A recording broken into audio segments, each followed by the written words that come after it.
Two American Indian groups indigenous to the state are now formally recognized. The Piscataway tribe and the Piscataway Indian Nation both originate from southern Maryland. According to the census, Maryland has over 23,000 Native Americans living in the state and at least 58,000 residents who identify themselves as having Native American Indian heritage. We have a lot of work to do in terms of helping people in the area, in D.C., the metro area, to understand who we are and listen to our story, and get the Piscataway name out there and say we've been here 13,000 years.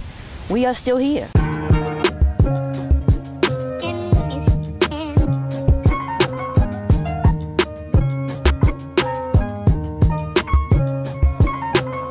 Yeah, Indians, niggers, same thing.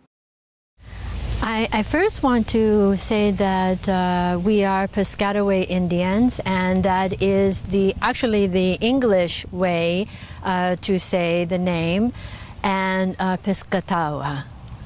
And when we traveled to the east, we brought with us corn, beans, and squash. And in the garden here, that's what we have: corn, beans, and squash, which we today refer to as the Three Sisters. And we have a lot of work to do in terms of helping people in the area, in D.C., the metro area, to understand who we are and listen to our story, and get the Piscataway name out there and say we've been here 13,000 years. We are still here. Mm-hmm. We have a lot of celebrations that we celebrate. Most of them are agricultural based. And so in the spring is our New Year. Not in January. January, everything is dormant. And so in April and May, when the world is coming back and being renewed, that is when we get together. And then we have a harvest celebration, and then we have a fall celebration, and then a winter where we remember those who have gone on to the spirit world. And in between that, we have various small celebrations that we did not celebrate birthdays back then, but we certainly did celebrate when a boy and a girl became of age. And so one thing I wanted to point out, when Crystal had her coming of age gathering, a party, yeah, many elders participate in this, and they look you in your eyes, and they want you to understand your responsibility as a child coming out of childhood and working into adulthood. And she didn't realize it at the time. She's taking my place. It's time for her to step into my place, as it was a time for me when I stepped into my grandma's place. And this is going to keep moving from generation to generation. And there may be times when we're frustrated, we say, oh, we don't want to do this. But we have to. There's something that's in our DNA that cannot let this go. And so we will continue to celebrate these celebrations and pass it down from one generation to the next, whatever that may be. Because also from one generation to the next, it's different. It's different.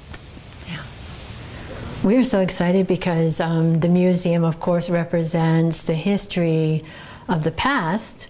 We haven't been able to move perhaps from the 1900s forward. But every year, as we dig more and more into our research of our past, we are excited to find so many new things that we can share with the general public, and especially the students that come here to visit. And so we want to start with talking about our Confederacy. So the Piscataway was the largest tribe in this area. And we had a confederacy of about 9 lower or sub-tribes. I wouldn't say lower because that always means demeaning, but sub-tribes. They were smaller bands of us, and one of those were the Anacostia, that their main area was near the Anacostia River. And that's something that we're starting to revisit and learn about as well, because this area was a really strong area for trade, even within our nations, prior to European contact. Mm-hmm. So like DC is such a big area for, you know, law and politics, and it was that way prior to European contact as well. I think what's very interesting is that very, very early on, we were pushed away from the waters. And the waters were very important to us. Quite naturally, we can think of the things that we use water for bathing, for cooking, food, and for trade. Our way of traveling is with either foot or canoe. And so we need the water in order to travel. And the bodies of waters, the Potomac, the Anacostia, and all of those kind of blend into each other.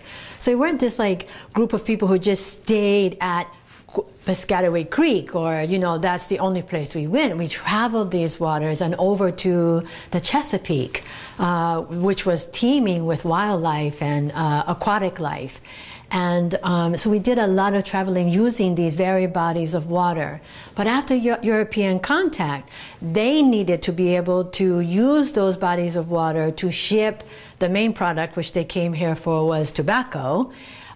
Shipping tobacco, growing tobacco here in Virginia and Maryland, and then shipping it back to England. And so because of that, they pushed us further and further away from the water. And I feel very sad about that, especially when people ask us about our relationship to the water. Well, I was not born in 16-something, nor was I born in 17-something.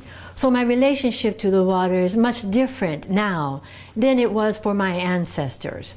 But we did everything we possibly could to stay as close to the water as we could without being tormented by European encroachment and the like. But we still use the water for fishing, and especially fishing, and swimming, and water activities, as you would say. But not in the way, of course, by what I'm saying, is different from the way my ancestors used the water. And I think it's kind of unfair to ask us to interpret a history of 300 to 400 years ago that we did not have a direct relationship to. So we can only interpret what our ancestors did at that time and how they used the water. But water is, without a doubt, very, very important to us, as is Mother Earth. And it is important to, as this museum, to portray the importance of not only the human kingdom, but for the animal kingdom, and the bird kingdom, and the aquatic kingdom. These are kingdoms. We call them kingdoms because we share this earth with these kingdoms. And it is not for us to treat them with any, as Crystal was saying, even to say a lower. We are not to look at animals as though they are lower. They are equal with us. We are all related. We are one relation. And we cannot treat the earth or the water or the sky indifferent. We must treat it as a living being. If we can see it that way, then we can look at some of the things that we are doing today to destroy the water. I get very upset when I see brown stuff floating. And when we read back when the Europeans first arrived, they said the waters were teeming with lots of fish, so much that their ships could hardly sail through. And today, if we catch something this big, we're excited. But is it safe to eat it? I don't know. And so our fishing, of course, would be diminished because of the pollution in the water. We also did oystering too. The oysters were a vital part of our diet, and it was a vital part of the rivers and the waterways too. They are filters. They clean our waters. And now, in the Chesapeake, the Potomac, and many rivers, they're dying. They're dying out. And now our water is polluted extremely. So that's an issue. And I wanted to add also that, you know, with our people, when European contact, let me say English contact, because it's just not European, English contact here, we tried to find a way to survive. And the way to do that, we just, what's the word? Conformed. Because we understood that it was more important for the next generation to survive than just my generation. You understand? So, yes. And to me, I also look at that as a way to say, this is how our wildlife is surviving too. Yes. They adapt to us. Yeah. They adapt to the way we live. So, like the squirrels, right. They have to learn how to cross the road because they try to adapt to us so that they can survive.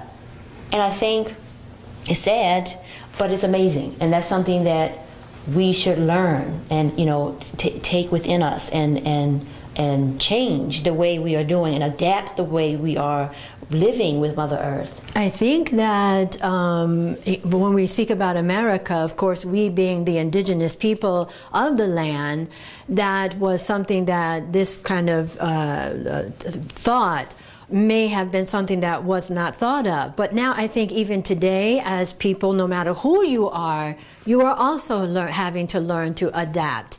And what we went through 1,000 years ago, Americans are going through that right this moment. They're having to learn how to adapt to the ever-changing of the world and our society as well. So what goes around comes around, does it not? Mm-hmm. Yeah. Thank you. Thank you.